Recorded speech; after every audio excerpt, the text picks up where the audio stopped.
ముచ్చట కూడా మీకు చెప్పాలి నేను మర్చిపోతున్నావు ఏందంటారు దా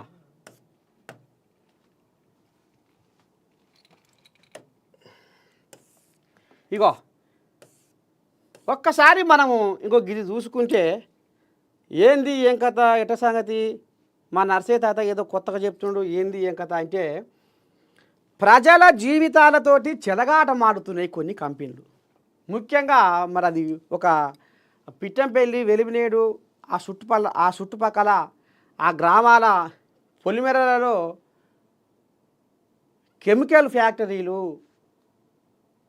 మందుల కంపెనీలు మసి కంపెనీలు బొగ్గు కంపెనీలు ఇక ఏదో విడిగా వెరిసి జనాల జీవితాలతోటి చెలగాడమాడుతున్నాయి ఆ కంపెనీలు ఇక ఆ కంపెనీలు మరి ఏం చేస్తున్నారయ్యా అంటే దొంగలకు సద్దులు కట్టే వ్యవహారం చేసుకుంటా కొన్ని కోళ్ళగల జేబులు తడుపుకుంటా పాపం అమాయక జనాల జీవితాలను అన్యాలంగా వాళ్ళు అఘోరించుకుంటా ఆగం పక్షులు చేస్తున్నారు ఆ ఊరల్లో ఒక్కసారి మనం ఈ కథమతలో చూస్తే అర్థమైద్దుల్లా చలో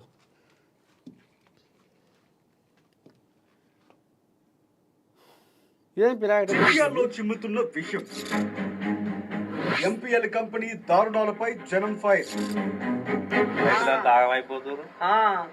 ఇప్పుడు ఎన్ని ఊర్లు పాడైపోతున్నాయి ఇప్పుడు ఈ వెలిమేడ ఇటు 10 ఊరు చుట్టూ ఎటు 2-3 కిలోమీటర్లు ఇప్పుడు ఇక్కడ కంపెనీలాట ఈ కంపెనీల వల్ల మీకు ఏం నష్టం అవుతుంది ఏం కథ జరుగుతుంది ఇక్కడ ఉంటది మొత్తం ఈ దుమ్మంతా అక్కనే పోతుంది ఈ వాసన అంతా అక్కనే వస్తుంది కిందంగా కెమికల్ నీళ్ళు వస్తున్నాయి అంతే ఏం లేదు అంత బాగా ఉంది ఇక్కడ వాడుతూ ఉండగానే గ్రామాలు కమ్మేస్తున్న విష రసాయనాలు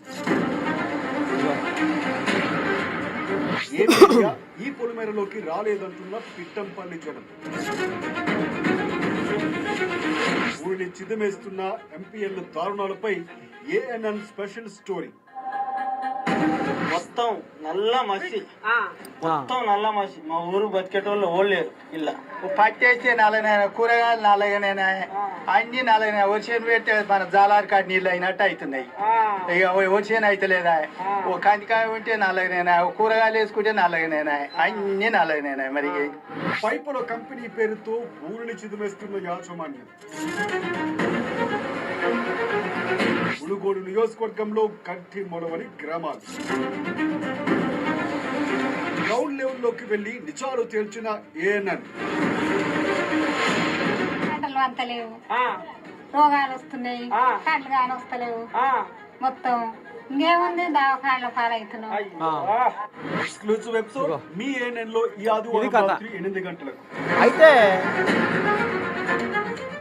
ఈయన బీపీఎల్ కంపెనీ యాజమాన్యం వాళ్ళు మేము పైపులు పెడుతున్నాం పైపుల కంపెనీ పెడుతున్నాం ఎవరికి ఏ హాని జరగనీయమని శుద్ధపూస పలుకులు వలికి చిన్నగా మెల్లగా అండబెట్టి ఇక నీ దండం పెడితే మసి అట ఇక అది తెల్లదాకా పొద్దున్నదాకా రైలు పొగలాగా లేచిపోతుంటే అక్కడ గొర్రె గొడ్డు పంట చేను మనుషులు కూడా తెల్లంగి వేసుకొని పోతే 1 కిలోమీటరు 2 కిలోమీటర్లు పోగానే నీ దండం పెట్టి బాయికా నుంచి ఇంటికి పోగానే ఆ తెల్లంగి మొత్తం నల్లగా అవుతుందట నీ ఇట్లే మనం ఏందయ్యా నీ ఘోరంగా గింత మాపుకొని వచ్చాము అంగి అని ఆడి మనిషి తిట్టే విధంగా అంటే నేనేది మాపినే అగో మసి అంటే గా రకంగా తయారైంది ఇగో ఈ పిట్టంపల్లి వెలిమినేడు ఈ చిట్యాల చుట్టుపక్కల ఉన్న గ్రామాలల్లో ఈ బీపీఎల్ కంపెనీ ద్వారా మరి ఆ మసి ఇవాళ ఎగవాకి మొత్తం చుట్టుపక్కల ఉన్న ఆ చెట్లు చేవలు కిందంగా ఆ కెమికల్ ఆ నీళ్ళతోటి అంత మన భూగర్భ జలాలు మొత్తం కలుషితమైపోయి పంటలు పండకుండా అదొక్క పాపం ఊడిగట్టుకుంటున్నారు రైతుల ఉసురు మరి ఈ రకంగా వీళ్ళు పంచుకుంటున్నారు ఊళ్ళకి పోయి అడిగితే ఇగో ఈ రకంగా వాళ్ళ ఆంబాయం వెళ్ళబోసుకుంటున్నారు మరి వీళ్ళకి ఎట న్యాయం అవుతుంది ఎట జయం అవుతుంది ఇక కొన్ని కోళ్ళాగలు ఈ కంపెనీలకు వంతపాడుకుంటా ఇగో కుచ్చనాల భాగవతాన్ని మరి లోపాయకారి ఒప్పందాన్ని చీకటి ఒప్పందాన్ని ఇక ఈ రకంగా చిన్నగా మెల్లగా వచ్చి గీలిపో అని తెరసాటు వ్యవహారం చేసుకుంటా ఇవాళ అమాయక జనాలను ఆగం చేస్తున్నారు ఇంకా వాళ్ళు ఏమేమి మాట్లాడారు వాళ్ళ కడుపులల్లో ఇంకా ఏమేమి ఆంబాయం నాటుకొని ఉన్నది వాళ్ళ గుండెలలో ఇంక ఏం ముచ్చట మరుగుతున్నది ఈ పిట్టంపల్లి వెలిమిలేడు ఈ చిట్యాల చుట్టుపక్కల ఊర్లల్లో జనాల కడుపులల్లో ఏం మురుగుతున్నది మీ నర్సయ్య తాత మరి మన ఏఎన్ఎన్ ద్వారా ఏం ఒడిసి పట్టుకొని వచ్చిండు, వాళ్ళ కష్టాలేంది, వాళ్ళ కన్నీళ్ళేంది, వాళ్ళ బాధలేంది, ఎప్పటి నుంచి ఈ గోసలు ఉన్నాయి, ఎప్పటి నుంచి ఈ తిప్పల పడుతున్నారు అనేది ఇవాళ మరి ఆదివారం రేపు బ్రహ్మాండంగా మీకు కళ్ళకు కట్టినట్టుగా వాళ్ళ గోసలు వాళ్ళ కన్నీటి బాధలు మీకు వినజెప్తాం. చూడుర్రి, చూసి కింద కామెంట్ పెట్టుర్రి. మరి గిసవంటి కంపెనీలతోటి ఇవాళ వందల వేల కుటుంబాలు రోడ్డున పడే కాడికి వచ్చింది కథ. ఇవాళ అన్నమో రామచంద్ర అని వాళ్ళు తట్టబుట్ట చదువుకొని ఏమున్నదక్కో ఏమున్నదక్కా ముల్లే చదువుకొని మూట చదువుకొని వెళ్ళిపోయే రోజులు దగ్గరనే ఉన్నాయి. మరి వాళ్ళని బతకనిస్తారా? వాళ్ళకు భూమి మీద జీవించే హక్కు లేదా? వాళ్ళంటే ఎందుకు ఇంత చిన్న చూపు?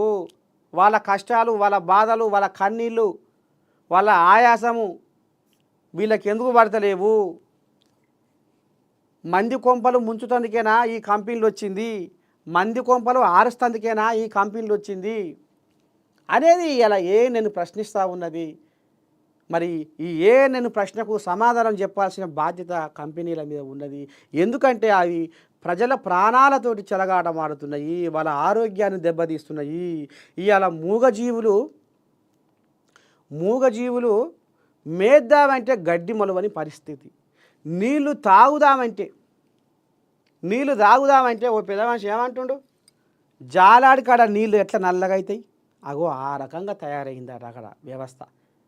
లోపట భూగర్భ జలంలో ఈ కెమికల్ అలా కలిసి నీరు మొత్తం కలుషితం అయ్యి ఇవాళ మనుషులకు చర్మరోగాలు, దద్దుర్లు, కాన్పు నిలవకపోవటం, గర్భిణి నిలవకపోవటం, గర్భసంచిలో పుండ్లు,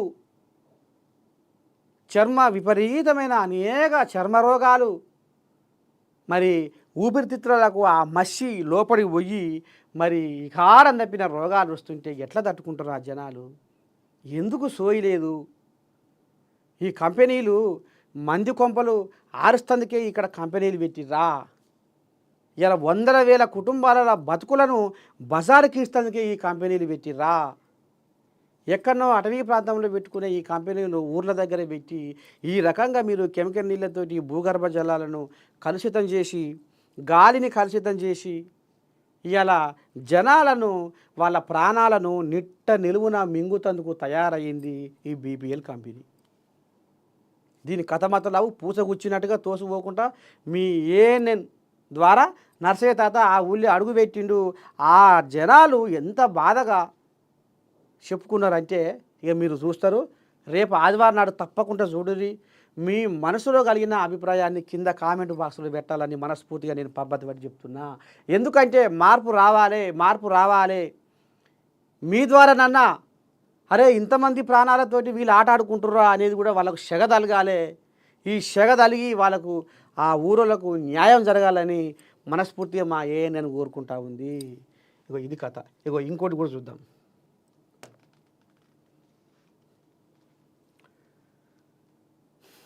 అక్కడ లంచంతో విష రసాయనాలు చల్లుతారు. ఇది కథ. ప్రజల ప్రాణాలతో మాకేం పని అంటారు. చిట్యాలలో చిందులు తొక్కుతున్న ఫార్మా కంపెనీల దుర్మార్గాలు, ఎంపీఎల్ కంపెనీ దారుణాలపై ఏఎన్ఎన్ స్పెషల్ రిపోర్ట్. వాటర్ మొత్తం కెమికల్ అయిపోయి వాటి నుంచి శుద్ధ వస్తున్నది, ఒక యూరిన్ లో కూడా శుద్ధ వస్తుంది. అలాంటి ప్రాబ్లమ్స్ పిట్టపిల్లలు బాగున్నాయి. అవి అధికారులు కంపెనీలకు చుట్టాలేనంటున్న జనం. తీసుకుంటా డబ్బులు తీసుకుంటారు. మనం పోతాం, మనం మనమే పోతాం, ఉడక తిని వాళ్ళే పోతాం. నరకం చూస్తున్న పిట్టంపల్లి వెలిమనేడు గ్రామాల ప్రజలు. ఈ కన్నీరు తుడిచేదెవరు? దారుణాలు ఆపేదెవరు? ఊర్లల్లో మన అందమంటి ఇచ్చినట్టు వస్తున్నాయి నీళ్లు పిట్టంపల్లిలా. ANN exclusive report.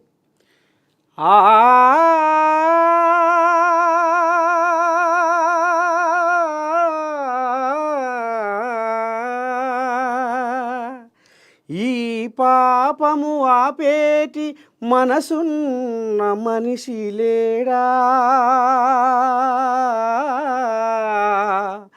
ఈ పాపము ఆపేటి మనసున్న మీడియా లేదా? మా బాధలు పట్టించుకోరా, మా గోసలు పట్టించుకోరా. పాపం మీడియా వాళ్ళంటే కూడా ఆ ఊరోళ్ళకు నమ్మకం లేకుండా అయిపోయింది. అనేక టీవీ ఛానళ్ళు ఆ ఊర్లల్లో అడుగుపెట్టి ప్రోగ్రాములు చేసి ఆఖరికి వస్తారకల్లా సాటుమాటు ఎవరతోటి పాపం ఆ ఊరోళ్ళు నేను ప్రత్యక్షంగా వాళ్ళ నోటి మాటలకి వెళ్ళి విన్నా. నర్సే తాత ఇగో కొన్ని మీడియా వాళ్ళు కూడా మా ఊళ్ళో అడుగుపెట్టి మా బాధలు మా కష్టాలు మా గోసలు చెప్పుకుంటే రోడ్ ఎక్కగానే కథం అది అటే ఇది ఇటే అది ఒక్క ప్రోగ్రాం వచ్చింది లేదు. మా బాధలు మా గోసలు పట్టించుకుంది లేదు.